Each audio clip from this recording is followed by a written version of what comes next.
Man, again, it's the Cowboys. Every year, it's really hard to distinguish between reality and the hype.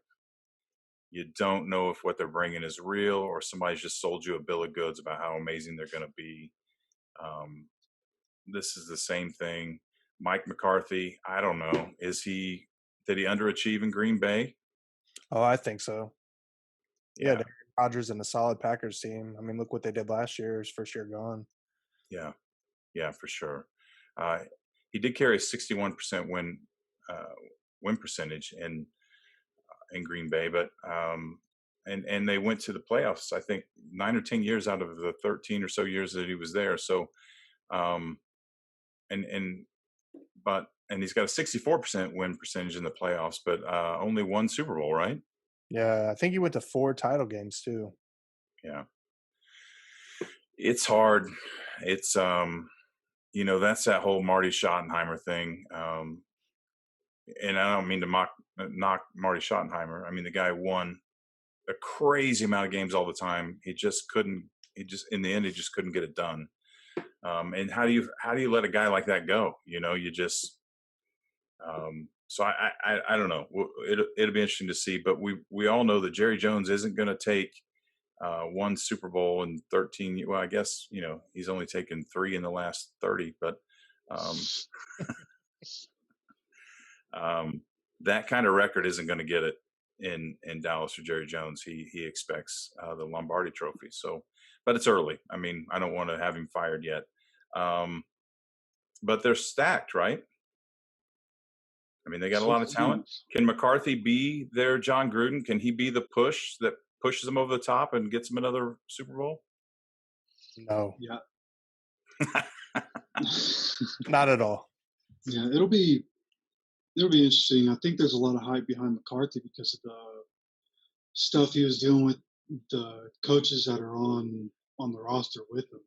The stuff they were doing while McCarthy was away, and they were working together and putting together new plays and a new offense. And so I guess it'll really depend on what they were doing and how that's going to shake out. But I think they're stacked, and I think McCarthy did a pretty good job. Um, his record got kind of soiled because Rodgers was out for a lot of games with some collarbone issues a couple of years.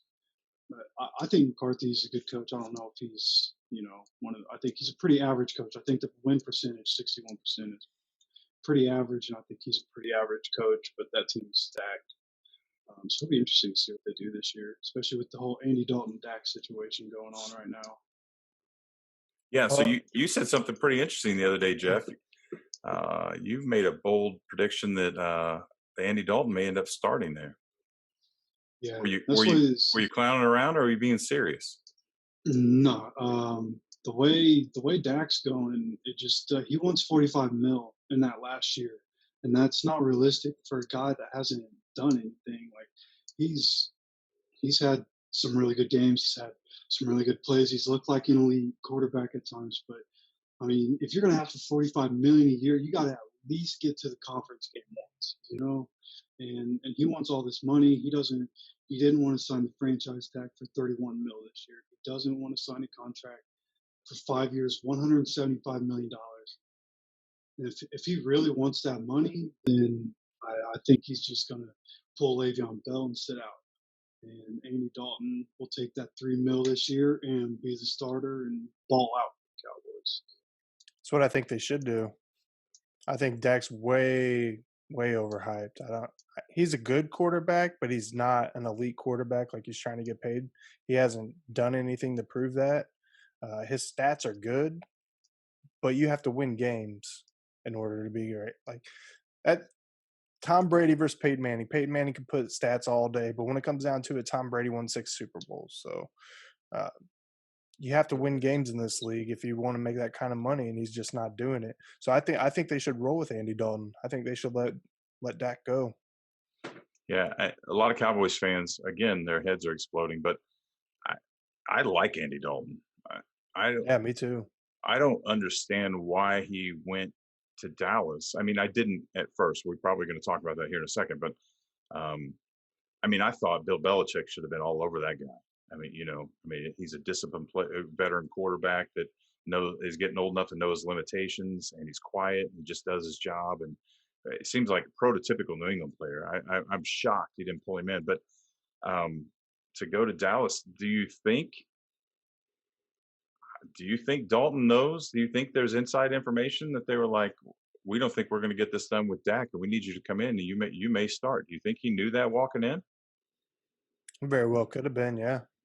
Yeah, that's definitely one of the things I've been thinking, especially after this last contract situation. I think they told him coming in that there's a pretty good chance he's going to be a starter. Yeah. Yeah, that's a weird situation to be that guy that starts for so many years and could go anywhere else and start, and then he walks in behind Dak Prescott. There has to be some ulterior motive behind it. Unless the stock was down, nobody wanted him, right? Which, we're not privileged that information, but on the surface, it seemed a little odd. So I guess we'll see. And if anybody is going to tell a player to go sit his ass down, it'll be Jerry Jones. There ain't no doubt about that. Aside from Bill Belichick, it'd be Jerry Jones. Yeah, no doubt. So, all right. What was your prediction for Dallas, Zach? 8-8, 3-3 in the division, and they are not making the playoffs. Okay. All right. You had 2 wins against Washington. Yeah. Yeah. And Jeff, you've got them at 10-6, right? Yep, 10-6, and 4th seed in the NFC playoffs. Right. Is that with Dak or is that with Andy Dalton? Either or, really. To me, one's not a whole lot better. I think Dak has more arm, throw power, but I just like Andy Dalton. I've always liked Andy Dalton. So I think either of them can win. They're so stacked. They got Amari Cooper, Michael Gallup, CeeDee Lamb. They got Zeke. They got Tony Pollard to back up Zeke. Their offensive line got a little more shaky. Connor Williams, guy they drafted last year, I believe, he had a 61.4 overall PFF grade, which is terrible. And they brought in a new center because Travis Frederick retired after 7 years. He was one of the better centers in the league. This new guy, Joe Looney. Joe Looney has only started 30 games in his career for 3 different teams in 8 years. So he's obviously just a throwing kind of guy for teams when they just need a guy to put in there. So I think they're stacked. I think they can still win. They got better on the defensive side too, which is kind of crazy. And they signed Greg Zerline, who was 72.7% on his field goals last year and 100% on extra points. Nice. And the Cowboys have the second easiest projected schedule in the league this year. That's a key component right there. I didn't realize that. Yeah. Second easiest schedule in the league. And they're still going to go 8-8. That's that's one of those things that if it's an embarrassment, right? It's a good thing to think you got the second easiest schedule. Kind of like Prescott, he could blame Jason Garrett up to this point. Now he can't blame Jason Garrett anymore. If they continue to lose, then people are going to point the finger more at Prescott than they have because he had a scapegoat. Now he doesn't. Same thing with the second easiest schedule. If it looks really good right now, they're like, hey, we got the second easiest schedule. We can win 10 or 11 games. And if they struggle to win 8, then we got problems. There's no running away from it at that point. I had them at winning around 10 or 11 games, but it's all contingent upon what the Eagles do. I really, like I said, I'm split. I can't decide which way the Eagles organization is going to go. That'll obviously come into play. So as of right now, I've got Dallas winning the division. I didn't choose playoff spots because that gets weird, man. Any one little thing changes and the playoff rotation changes and who's where, and you get 2 teams in one division in, and then that one team could have a better record than somebody else, but they have to sit back on another. So I didn't go that far, but anyway, it'll be interesting to see. I think it'll be. I didn't note the schedule. Are there any big time? The Cowboys and the Eagles play at the end of the year. At the end of the schedule, is there a chance that they could have a game at the towards the end of the year and really hype this up? Anybody know? Yeah, they play in Week 16 in Dallas. Jerry Jones finagled that one, didn't he? Yeah, because then they have their last game against the Giants, who, like you said, should probably be a pretty weak team. So that'll be one to watch, I think, if all plays out like it should. So yeah, this is the division now. It seems like almost every year this division comes down to the very last game of the year. Yeah, well, every year everybody's sitting at or below 500.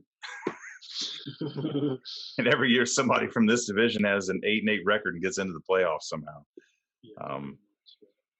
Which, sometimes it's because all the teams are strong. It's been that way in years past. It hasn't been that way, recently. But I remember there was a time where every one of these teams was pretty strong.